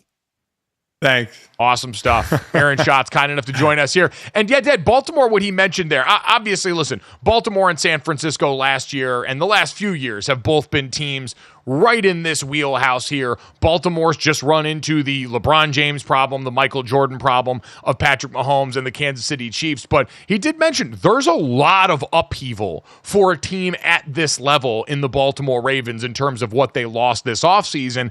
And the more and more I sit around with it in the preseason and hear other people talk about it and look into it myself, losing 3 guys off the offensive line. Now, I understand, you know, you look at, Ronnie Stanley was rotating at tackle there. Daniel Faalele on the other side was rotating with Morgan Moses. So they've got guys that have played ball in those spots, but it's a lot of turnover in front of a quarterback coming off an MVP season that's still only in year 2 of a new offensive coordinator.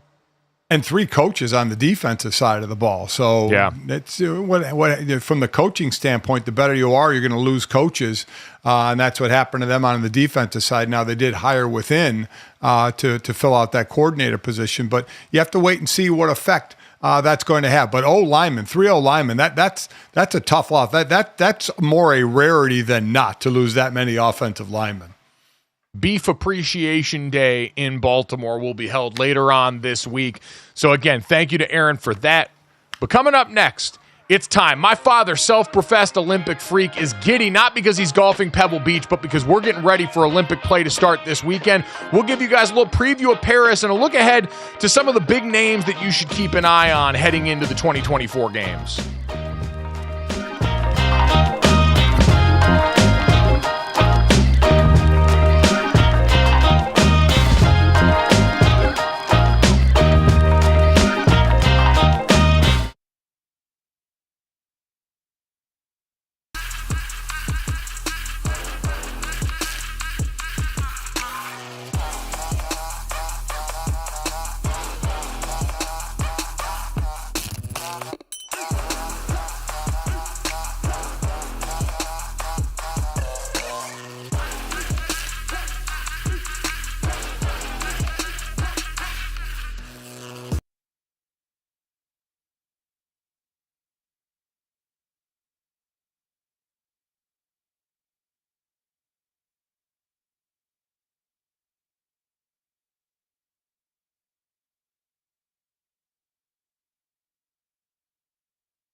This Olympics, DraftKings has partnered with the Women's Sports Foundation to help ensure that women have an equal opportunity to participate in sports. Help support the WSF by entering the free-to-play WSF Olympics pool.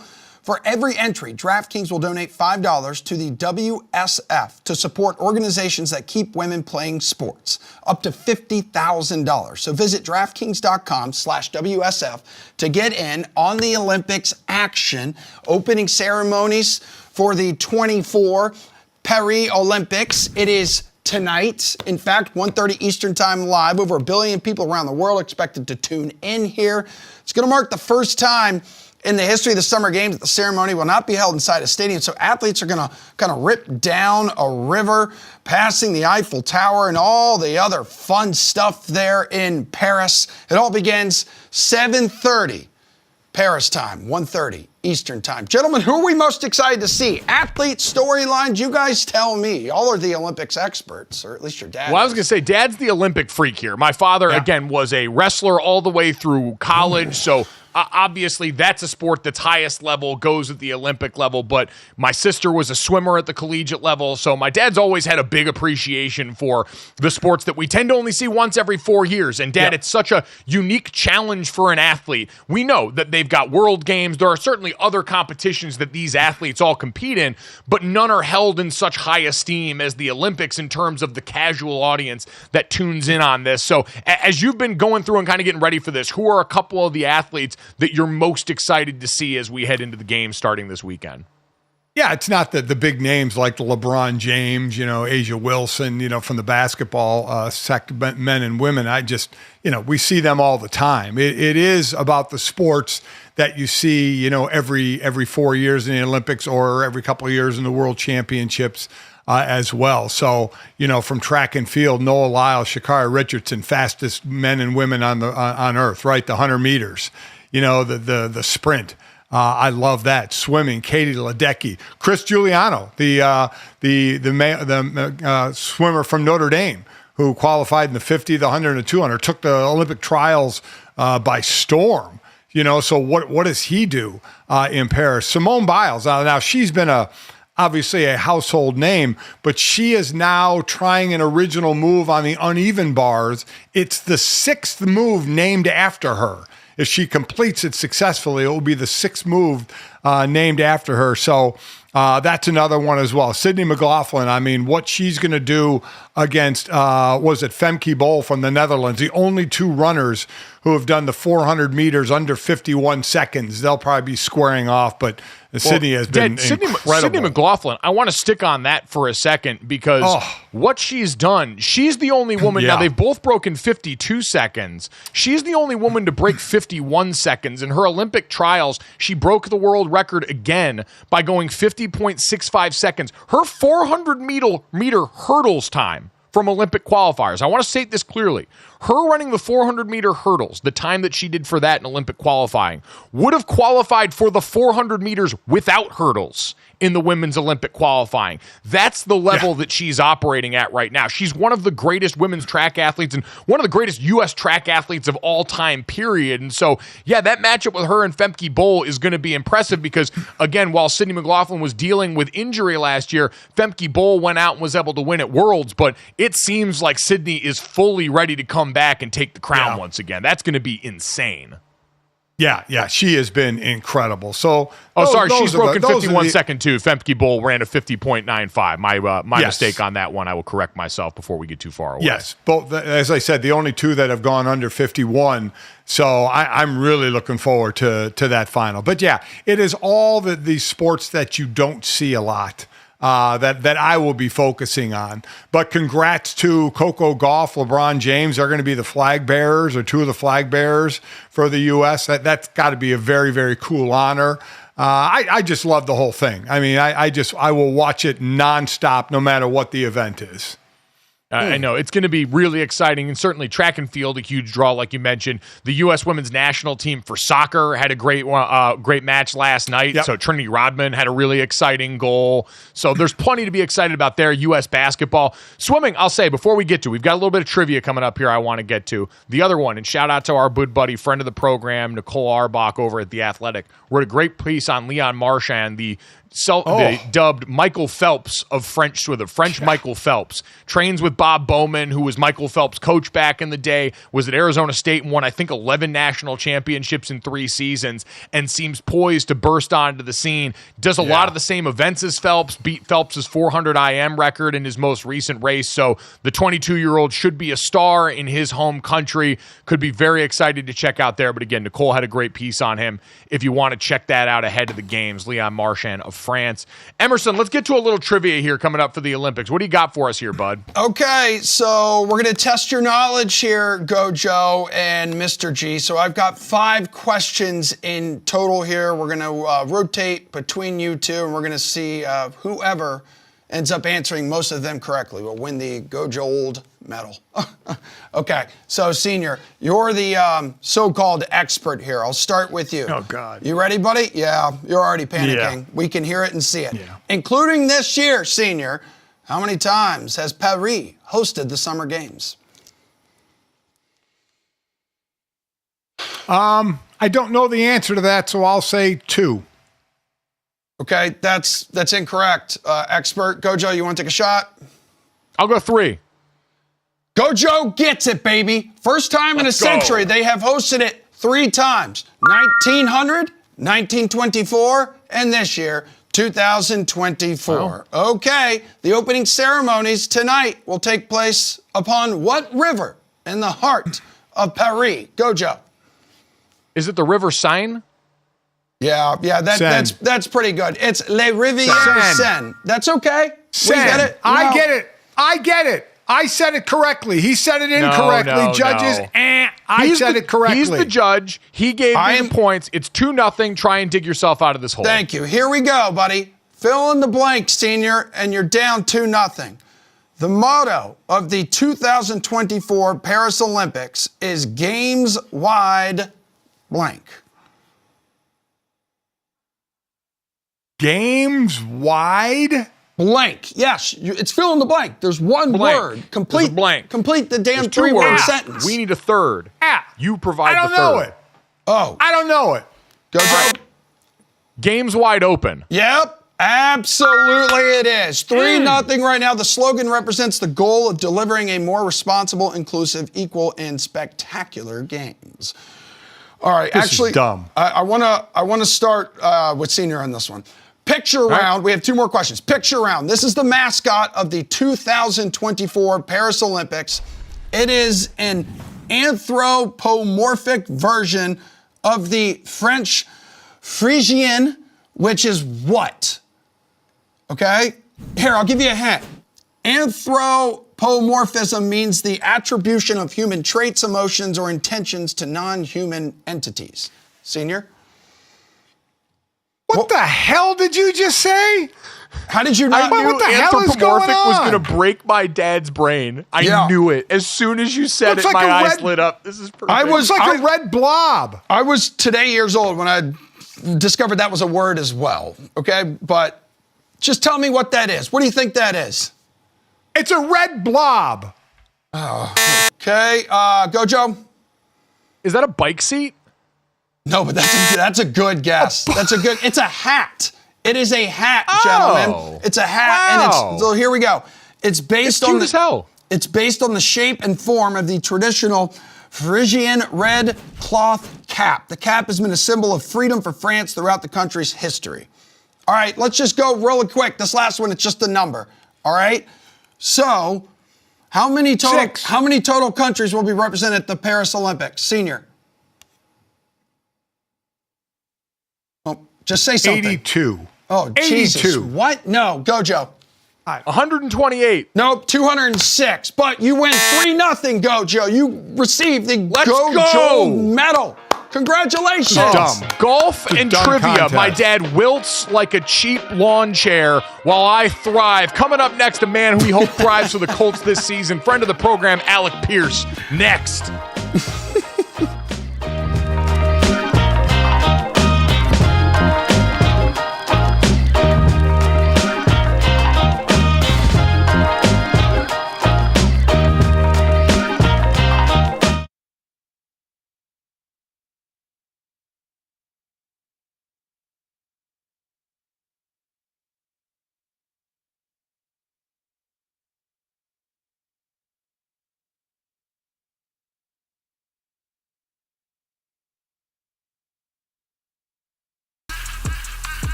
Fun fact, the Colts winning 9 games last season, 7 of those games with Gardner Minshew under center after Anthony Richardson was injured. They failed to beat the Jaguars in both games, but this season Richardson is back, everybody. They're going to be looking to improve that number. However, odds makers here on the DK Sportsbook, they don't anticipate it being much of a difference, apparently. Win total set at 8.5. Either way, guys are excited to have Richardson back and ready to show his full potential. One of those guys being third-year wideout, Mr. Alec Pierce, the freak, who caught up with Mike and Mike to talk some pigskin. All right, awesome to be joined by Colts third-year wide receiver and friend of the program, Alec Pierce, kind enough to hang out with us as he's getting going in training camp. And Alec, before we get to the nuts and bolts of it, there's a lot of interesting with your guys' team this year. You were almost a playoff team last year. You're getting Anthony Richardson back and healthy. Excited to see him in this offense this year. But see a lot of guys rolling into training camp with so much different stuff. You're in your third year now. You've kind of got a better handle on what you actually need for this, maybe not overpacking as much. What's the one indispensable item that you need going into training camp to make sure that you can get through this in one piece? I don't know if I'd necessarily call it indispensable, but for me, a big thing is I got a scooter last year, so it's nice. We stay about probably just under a mile away in a hotel away from where we practice at because we're up here in Westfield, and I'll ride my scooter. And I raced someone today, because they were in their car. They're like, "You about to scooter over there?" I'm like, "Yeah, I'll beat you to the practice." Like, it's a direct shot. It takes me about 2 minutes, and it's a nice way for me, like in the morning. It's normally beautiful in the mornings, like weather here, and kind of just a way to kind of start the day, get outside, get some fresh air, and it's I enjoy it, and it gets me around camp. So yeah. That's a good way to get a nice breeze in your face. Big linemen would probably fall down riding the scooter. That's why we ride in cars, are protected. How about for you on the field, coming in as a rookie a couple of years ago, now a third-year player? How is that different of kind of the wide-eyed rookie to the, just about a vet now from the play side? Yeah, it's great. Especially now, like year one for me, obviously a rookie, you don't know the whole deal and all that. And then year two was a new coaching staff for me. So it was I didn't know what the routines were going to be, how we were going to practice all that. So now I kind of understand, all that. So it's really now for me, I'm feeling more like a vet. I know I came in here day one knowing what to expect. And yeah, it just kind of allows you to be able to focus on yourself a little bit more and wanting to work on your routes and your just individual technique. Whereas being worried about, okay, I need to make sure I know all these plays or where to line up or what meeting to be at what time, so it definitely helps in that sense. How about now the quarterback position? You got ready last year with Anthony Richardson as the quarterback going into the season. He gets hurt 4 games in. You have Gardner Minshew the rest of the way. Gardner's gone. Anthony Richardson healed up and back at practice. So how has that been getting reacclimated to him? It's been good. We had a good OTAs, and it's been good just, I guess today was the first day out there, but it's good to have him back out there. He's incredibly talented. He can make every throw on the field. So for a receiver, and then he can also extend the plays and make some of those crazy throws like outside of the pocket. So for a receiver, it's fun to play with a guy like that because you never know. Like you can be downfield, backside. You never know if the play is going to break down, and you might get one thrown 60 yards downfield to you. So it'll be a fun year. It'll be exciting to play with him. Have you noticed a difference for him between year one and year two, where he's coming in as this rookie top pick with all this expectation to now having an offseason where he had to come back after an injury? Yeah, I've definitely noticed a difference. I think he's I can tell he feels a little more comfortable, like just being out there, being the leader of the huddle, leader of the team, he's breaking us down, stuff like that. So it's definitely been a lot of growth for him. And, as expected, he's still super young. But I know for myself personally, like it's so much more comfort level your second year here versus your first. So it's been looking good for him in that sense.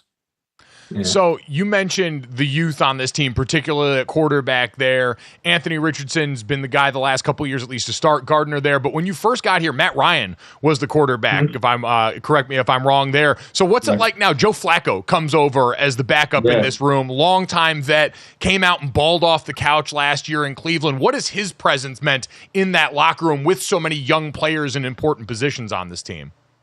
Yeah, his presence has been great. He's another guy that I'm really excited to work with, really blessed to have the opportunity to play with. He's a guy who's got a ton of experience. I think he's going to be great for AR, just kind of someone to lean on with that experience. And he's a guy that's going to be ready to go for whenever his number's called. I can tell, he can make all the throws. He's incredibly talented quarterback. So yeah, I'm excited to have him as a teammate. You look at your division, Houston wins it with 10 wins. You and Jacksonville have 9 wins, and you're just barely on the outside looking in. What what does the team talk about as team goals for this year? Yeah, for team goals, it's definitely it's every year it's to win the AFC South. And for us, I think it's been a few years since we've done that. So that's like our biggest team goal. And if we can do that, you can get yourself a home game in the playoffs. And then from there, you want to go on and win the championship. But it all starts with winning the AFC South. Obviously, healthier quarterback goes a long way in that, but when, Shane Steichen's addressed this team through the offseason, what's been the one or two things he's pointed at as need to be the difference in being a team just on the outside looking in and actually getting back to the playoffs? Yeah, I think I know the biggest thing for the offense, I think that we talked about explosive plays. We want to make more explosive plays. We had a lot of long drives last year, but it's hard to sustain drives like that in the NFL, so get big explosive plays, kind of can get those drives a little bit quicker to get points up there. That's probably a more realistic and kind of easier way to score points. So that's definitely going to be a big emphasis for us.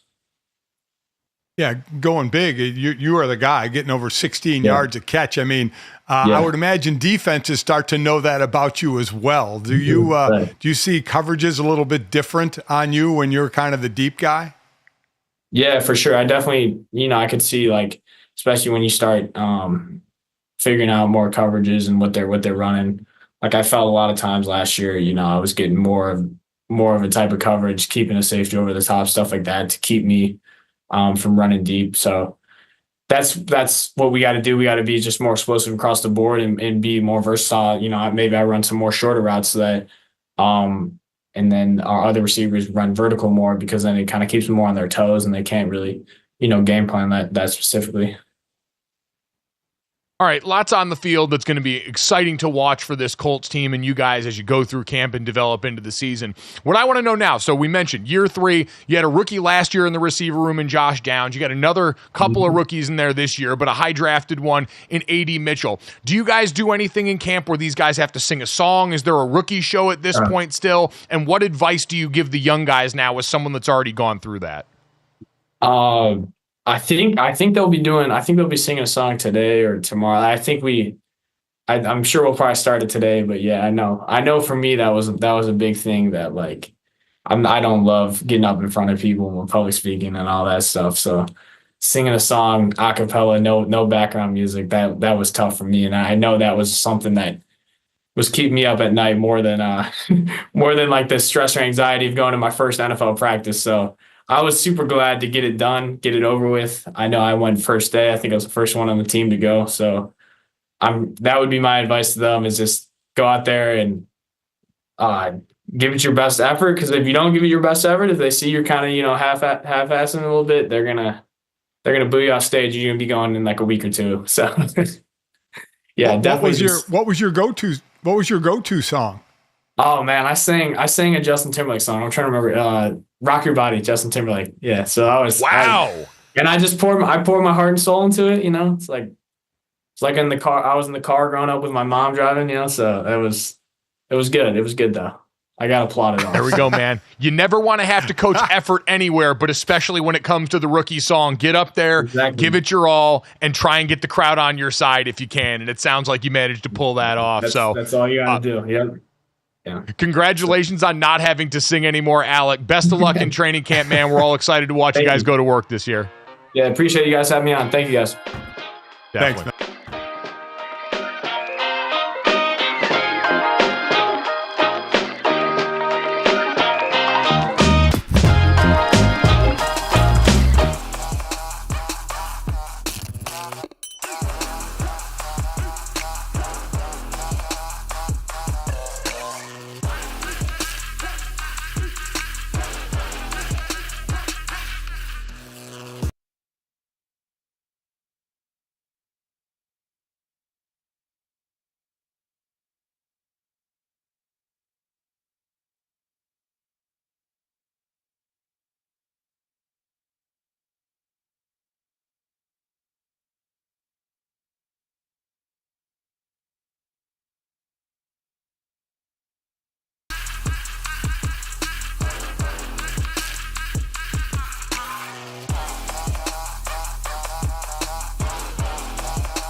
right, time to finish off the show the way we always do. This, that, and the third. 3 quick stories to send you into the weekend. Get my dad out to Pebble Beach so he can try not to crumble on the golf course here mentally. As always, make sure you download, subscribe, rate, and review us. Leave us a 5-star rating and check us out live Monday through Friday, 8 to 10 a.m. Eastern, right here on the DraftKings Network. Our YouTube channel, Samsung TV Plus, Roku, Xumo Play, and, of course, DraftKingsNetwork.com. If you miss any of that or our great guests, and we had a bunch of them today, thank you to Yahoo Sports' Jason Fitz, the FTN Almanac creator himself, Aaron Schatz, and Colts wide receiver Alec Pierce for all joining us today. You can catch those interviews wherever you get our podcasts or available right here as soon as we get done with the show on the YouTube channel. And fellas, let's start off with this. Patrick Mahomes, I don't know if you heard, pretty good football player. So good that when the NFL Top 100 debuted their number one spot, Jamar Chase, wide receiver for the Bengals, wouldn't even say his name in the ultimate act of wide receiver petty and fealty to his boy Joe Burrow. Patrick Mahomes is that guy right now. The Las Vegas Raiders know that better than anybody, and out at training camp, some Raiders fan, Josh Jacopetti, apparently dressed up a Kermit the Frog puppet doll to look like the Chiefs quarterback, Patrick Mahomes. Obviously, he's gotten the Kermit comps for years. And one Raiders player, rookie Trey Taylor, passed and actually put the puppet on his hand and had a little bit of fun with it. Take a look at this. I'm here. I'm here. I'm here.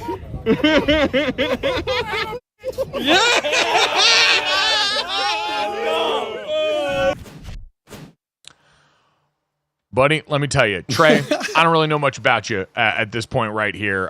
Trey Taylor is a rookie for the Raiders out of Air Force. So, you know what? Respect to the troops on that 7th-round pick, 223rd overall in the draft. Appreciate what he has done. Love a little bit of Air Force football. That being said, you are playing a dangerous game here, friend.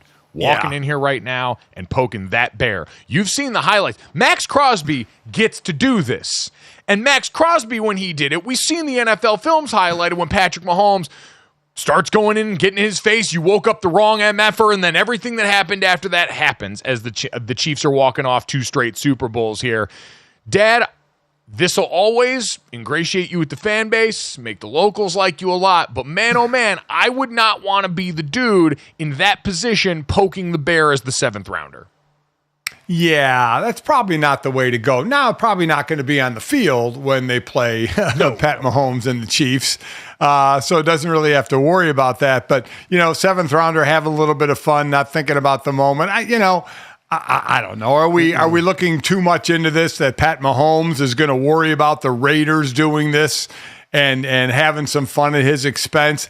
I don't know if Pat's going to really worry about the Raiders, of which he's dominated. So I at the end of the day, I don't know how much of an effect this is going to have. Mahomes is 10-2 against the Raiders in his career. I forget which Chiefs player it was, but someone replied to a video on Instagram and said, "We will remember this." So, yes, play stupid games, win stupid prizes. Mahomes locked in to put up a 50 burger. Oh, was it Mahomes' trainer? That's who it was. Yeah. Yeah, no, I'm sure he's at the point, he's kind of Jordan level where he's going to see everything. Trey Taylor won the Thorpe Award last year at Air Force, though. Was a first-team All-American, so congratulations to him. Great player. Hope he makes the roster. Like, it seems like he's a guy that's going to probably be in line to make the roster. I'm sure going to be a great special teamer as well. So would love to see if and when this comes back up, because this is the kind of bulletin board material that a team like Kansas City really doesn't need, but will happily accept at this point in their life cycle. Emerson, let's get to that here and talk more fun college NIL deals. All right, how about this? Nebraska's Ty Robinson and Lincoln Company Action have a brilliant sack your old water heater campaign rocking right now. So the pitch, if you purchase a Bradford white water heater from Action between July and November, the company will reimburse you if Nebraska wins the Big Ten football championship. So this is, once again, NIL gold. By the way, Nebraska plus 5,500 to win the Big Ten here, gentlemen. 7 best odds in the conference on the DK Sportsbook. So what do you think about this one, GoJo? So, listen, first off, awesome. From the same people in Nebraska that were also tied to the DeColdis Crawford air conditioning promo from a couple of years ago when this first kicked off. Aces stuff. Ty Robinson and that Nebraska defensive line, vicious unit. Going to be a great group this year. That being said, Dad, this is the safest promo they've ever run because there is no way in hell Nebraska's winning the Big Ten this season. I mean, to go through that whole thing of get reimbursed and go through the whole thing if they win the Big Ten championship, you just go, oh. Okay, well that's not happening. So you're paying for the water heater, and you're not getting reimbursed for the water heater. So I mean, it takes is one or two diehard fans who think that Matt Rule in year 2 is a phenomenon, and Dylan Raiola coming in as your 5-star quarterback has a chance to pop things off, and you're 1 or 2 bounces away from this going right, and then now all of a sudden you've sold a few extra water heaters. Genius move. Yeah, I guess for people that need a water heater, I guess is a way to steer. Yeah. Hey, I'll take the probably not going to happen shot of me getting reimbursed by going with this, because who's breaking down water heater companies, and this is probably going to give. I would agree, it would kind of give them a leg up if someone's looking for a new water heater to take a chance, but just get ready to pay full price for it. That's what it comes down to right now, because my wife and I have been looking for potential places to maybe buy, and one of the first questions we ask now when we walk in and we're looking at the places, we need to see the water heater. How old is the water heater? When will it potentially need to be replaced? So if I'm in Nebraska right now and I'm looking for a water heater, bingo, I'm your guy. Sucker for a good campaign like this. In my notes, can now add Emerson Latzia Rich to the notes there. So that's good to know as he's getting ready to potentially own property here. Emerson, let's get to the third. And what we love, a little bit of cross-promotion around a movie with an interesting popcorn bucket. And, yes, I forgot about the other one. Emerson's face when you mention a popcorn bucket that you could potentially have relations with lights up like a kid on Christmas morning. What the hell's wrong with you? My wife's like, why do you keep bringing that popcorn bucket with you to the movie theater? Oh, God. So don't worry about it, babe. Don't worry about it. This isn't Dune 2, baby. What are you doing? Anywho, Alpine is the latest Formula One team to land a movie deal as it promotes the release of Deadpool and Wolverine. It is out now. So we have, for the Belgian Grand Prix, which is this weekend, this team's going to race in red, black, and yellow covering, showcasing main characters on the cars, talking Deadpool and Wolverine here for, again, which is released globally today. Belgian Grand Prix going around. I love a good little cross promotion like this, gentlemen. It's been phenomenal. This movie, by all accounts, we should have asked Fitz about this. He went and saw it last night with my old buddy and producer, Devin Kane, and said it was awesome. I saw Taylor Swift, who is great friends with Ryan Reynolds and Blake Lively, even promoting this on her page. So this seems like it's going to do numbers this weekend. And Emerson, are you seeing the bucket now? Yeah, no. I'm seeing something just as hot as the bucket, and it's these new controllers, these special Xbox controllers, which looks like the nice tight fannies of Deadpool and Wolverine. Oh dear God! God, man, I wouldn't set that controller down the entire night. Oh my God! I'd just be yeah. On their detachable is what producer Slate says. Oh my God! I'm one of these controllers in a popcorn bucket, and I'll be playing Madden all night long, gentlemen. Okay. I don't know if Madden is what you'll necessarily be playing, but I wasn't sure I was going to be in on this movie. I wasn't sure what to expect, and apparently now, in addition to watching Glenn Powell ride a tornado, I've now got to watch Hugh Jackman and Ryan Reynolds both in tight suits. Who knew, Dad? Oh, yeah. You got to see this one. I mean, just the delivery, the comedic value of Ryan Reynolds as Deadpool and Hugh Jackman jumping into it. Yeah, this was going to be a must-see. And then you hear it's doing great numbers. So not surprising, irregardless of the bucket and the controller that has Emerson going crazy. When you're done Emerson, I've just received word that the bucket has a tongue. Oh, I'm aware. I'm aware. Can I go? Can I leave? Yeah, come over and let's watch a movie after your round of golf. No. What is that? Oh, God. Yes! Yes! Let that haunting visual take you into the weekend. Download, subscribe, rate, review. Thanks so much. Love you guys. We'll talk to you Monday. God.